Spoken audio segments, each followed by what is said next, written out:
What do you think people most underestimate when starting a PMF business? So they're like, first off, they need the education, but what do you think they're underestimating at that point? So a lot of people will say, I'm going to get a machine and it's going to grow because it works. I bought a machine for myself. My results have been amazing. So I'm going to get this and it's just going to grow because it doesn't, no business works like that. Like you can't buy a tanning bed, put it in your living room and expect people to show up to tan. Mm-hmm. Okay.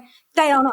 They have no clue that it's there. So marketing, they don't know how to market and they'll put like these really long, science things on social media. I'm like, what are you doing, Sarah? Like, no. So it's all about, how to get customers and how to work a lead. Like this is just like any other business. Like you have to there was time. It's so funny. Like there was times where I would help people and they'd be like, well, I got 4 people who messaged me, but nobody responded when I messaged back. And I'm like, well, did you call them? Did you email? Well, I reached out once and they never called me back. I'm like, what? You're not a busy person? Like, you have to reach out multiple times. You have to give them valuable information. You have to nobody is beating down the door unless, they are really ready to try it. So you have to get out there and inspire them, before they can digest any information. So inspiring someone to be interested in this and wanting to learn. But if you're just giving them information and they're not inspired, so I think they just underestimate the work that goes in with growing a business and really marketing, and selling, because that's what you're doing. You're selling not only the service, but you're selling yourself. You should be the most educated PMF practitioner in your area. Right now, you should have the AOPP, the training that your machine comes with. You should be as educated as possible on and add some other modalities and create a wellness thing that's unique to you. I don't believe in just doing PMF. I think that is great. It works. Don't get me wrong, but you need to understand the anatomy of the person or the animal. You need to understand. So learn, and market your wellness techniques and your abilities as well. Mm-hmm. And when it comes to offering just the PMF, obviously you're talking about other modalities, but focusing on the PMF at the moment, do you think like single sessions make sense, or is it better framed as like a longer term approach, like packages and programs? I am a big believer in packages. So I always say, like, do you take one Tylenol and never get a headache ever again? No. You could get rid of the headache at that moment. So one session could make them feel better.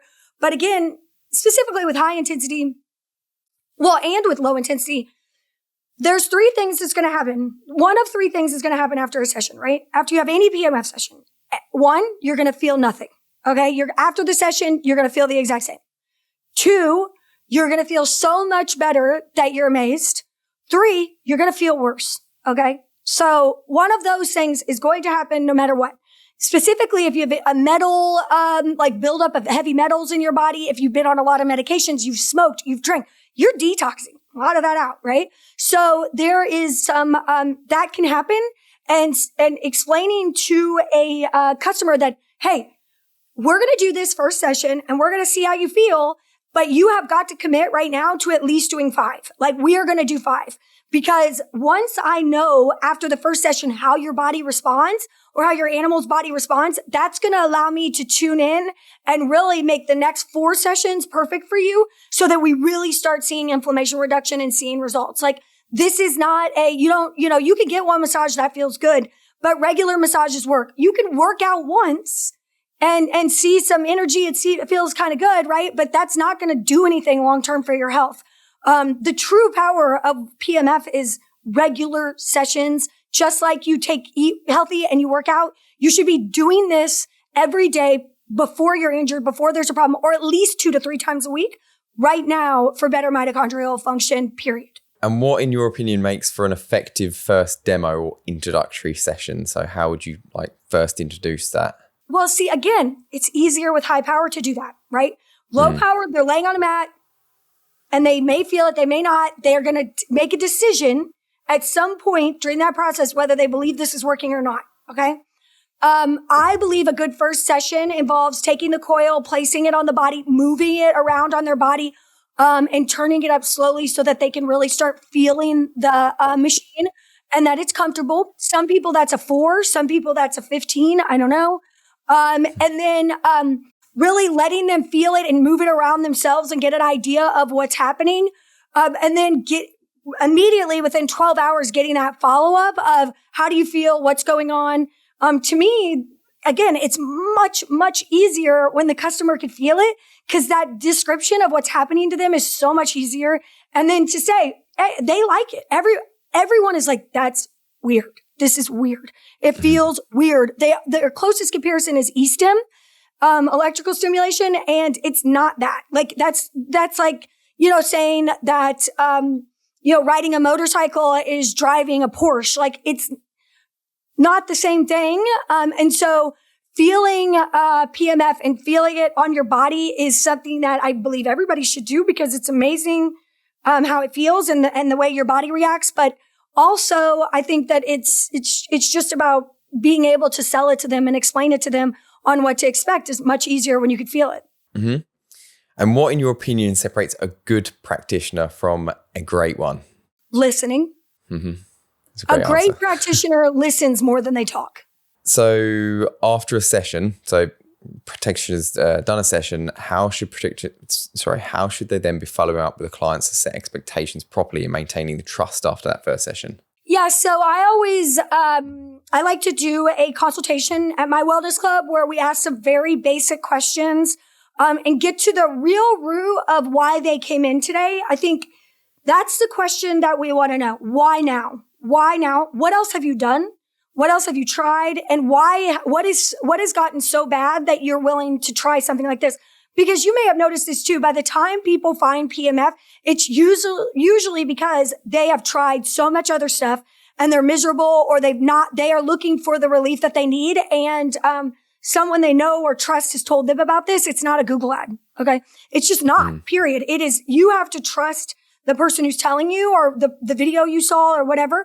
So, I think doing that intake form, understanding their why and what they want, what the end goal is for them. And then you say to them, okay, I believe that we need 5 sessions, 10 sessions, whatever it is for us to get to where you want to be. How much have you already spent on doing therapy or tried to fix this? Probably hundreds of thousands of dollars. They've spent lots. They spent a lot of time. So what if I could tell you that 10 sessions we're going to know and be able to affect the problem that you have? Would you do it? And they would say 1,000%. If you go in with that expectation and then you say, okay, you set the times of the follow-up and you schedule those next sessions.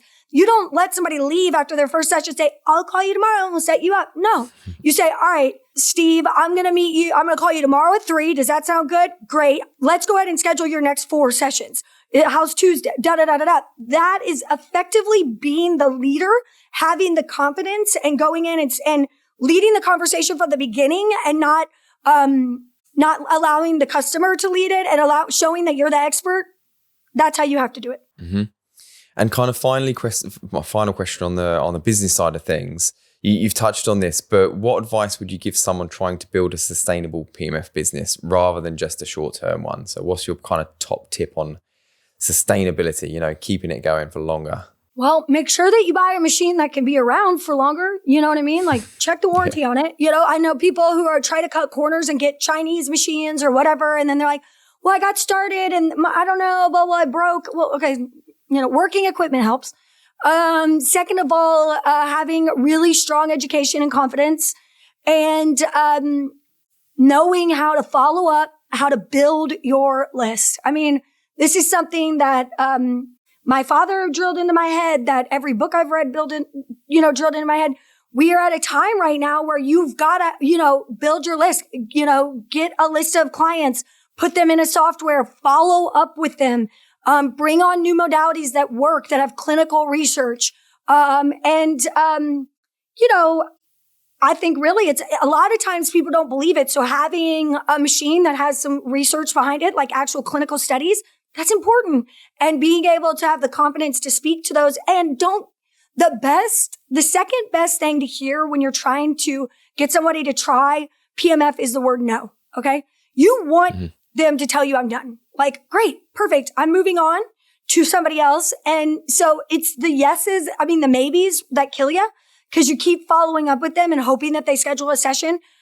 So, really build your list, qualify your leads. And a lot of the time is not going to be doing sessions in the beginning. It's going to be building your business. And you have to be able to put yourself out there, whether it's videos. You can't just share the videos that the company shares. You've got to be able to put yourself out there and have that confidence. And if you don't have that, you're never going to build a successful business.